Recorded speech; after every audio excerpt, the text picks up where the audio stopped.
नमस्कार बच्चों, कैसे हैं आप सब। आशा करती हूँ कि आप सब घर पर होंगे और कुशल पूर्वक होंगे। तो बच्चों, अब हम अपनी पढ़ाई के इस क्रम को जारी रखते हुए आज अपनी पाठ्य पुस्तिका व्याकरण का पाठ 4 संज्ञा के बारे में जानेंगे। संज्ञा क्या है? संज्ञा का अर्थ है नाम। संसार में जितनी भी वस्तुएं, प्राणी, स्थान या भाव होते हैं, उन सभी का एक नाम होता है। इस चित्र में भी बादल, आसमान, पहाड़, पेड़, नदी तथा नाव किसी वस्तु के नाम हैं। ये सभी संज्ञा शब्द हैं। अतः हम कह सकते हैं कि किसी भी वस्तु, व्यक्ति, प्राणी, स्थान या भाव के नाम को संज्ञा कहते हैं। संज्ञा के भेद। आइए अब हम संज्ञा के भेदों के बारे में जानेंगे। संज्ञा के भेद 3 होते हैं: व्यक्तिवाचक संज्ञा, जातिवाचक संज्ञा और भाववाचक संज्ञा। व्यक्तिवाचक संज्ञा: इंडिया गेट, महात्मा गांधी, रामचरितमानस।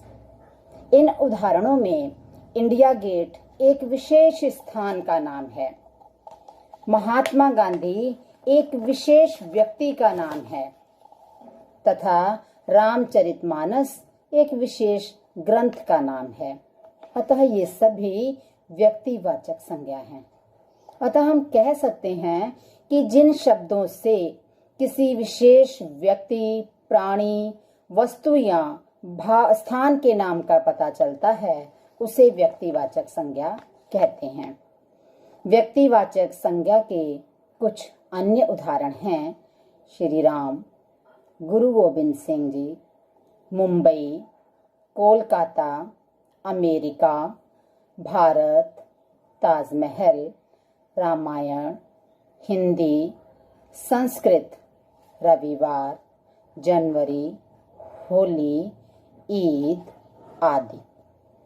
जातिवाचक संज्ञा: सब्जी, पशु, पक्षी, नदी।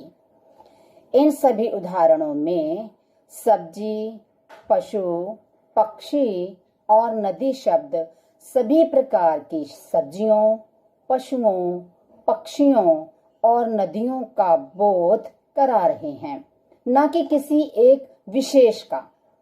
ये शब्द किसी विशेष का बोध न कराकर पूरी जाति का ज्ञान करा रहे हैं।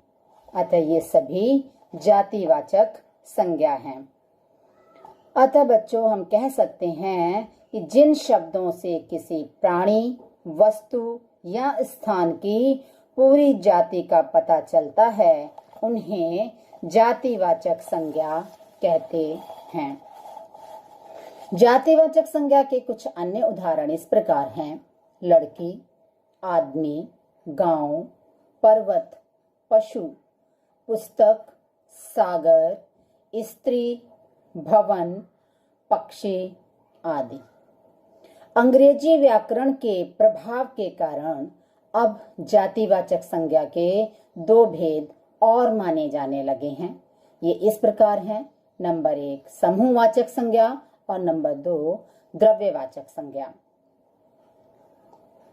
समूहवाचक संज्ञा, आइए अब हम इसके बारे में जानें। मेले में बहुत भीड़ थी, बच्चों की टोली आगे चल दी, यह मेरा परिवार है। इन वाक्यों में भीड़, टोली और परिवार शब्द व्यक्तियों के समूह का बोध करा रहे हैं। अतः ये समूहवाचक संज्ञा हैं। अतः हम कह सकते हैं कि जो शब्द किसी समूह या समुदाय का बोध कराते हैं, उन्हें समूहवाचक संज्ञा कहते हैं। जैसे कक्षा, सभा, दल, भीड़, टोली, बंडल, ढेर आदि। द्रव्यवाचक संज्ञा: यहाँ शुद्ध दूध मिलता है, यह सोने का हार कीमती है, भाई 2 किलो चावल देना। इन वाक्यों में दूध, सोना और चावल शब्द धातु और पदार्थ का बोध करा रहे हैं, अतः ये सभी द्रव्यवाचक संज्ञा हैं। अतः हम कह सकते हैं कि जो संज्ञा शब्द द्रव्य अथवा धातुओं के नाम का ज्ञान कराते हैं उन्हें द्रव्यवाचक संज्ञा कहते हैं। द्रव्यवाचक संज्ञा के अन्य उदाहरण हैं अनाज, दाल, तेल, लोहा, चांदी, लकड़ी, पत्थर आदि। भाववाचक संज्ञा। बच्चे खुशी से ताली बजाने लगे। बुढ़ापा बड़ा दुख देता है। आज बड़ी गर्मी है। इन वाक्यों में खुशी, बुढ़ापा, दुख और गर्मी भावों एवं दशाओं के नाम हैं।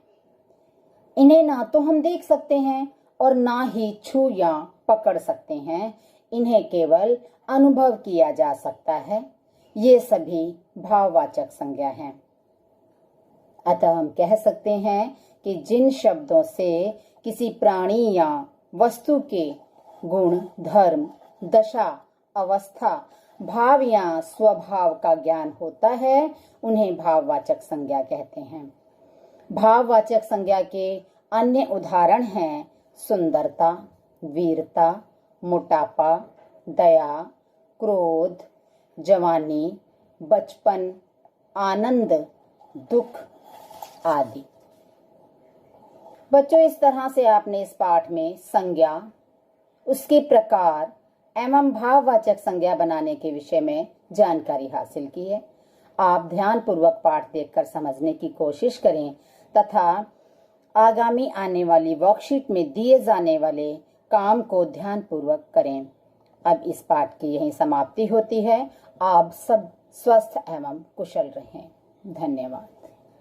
तो यार, उम्मीद करता हूँ तुमने इस वीडियो से कुछ ना कुछ तो जरूर सीखा होगा, और अगर कुछ भी सीखा है तो जरा इस वीडियो को लाइक और सब्सक्राइब कर दो। और हाँ, आगे आने वाली वीडियो के लिए भी इस चैनल पे बने रहिए।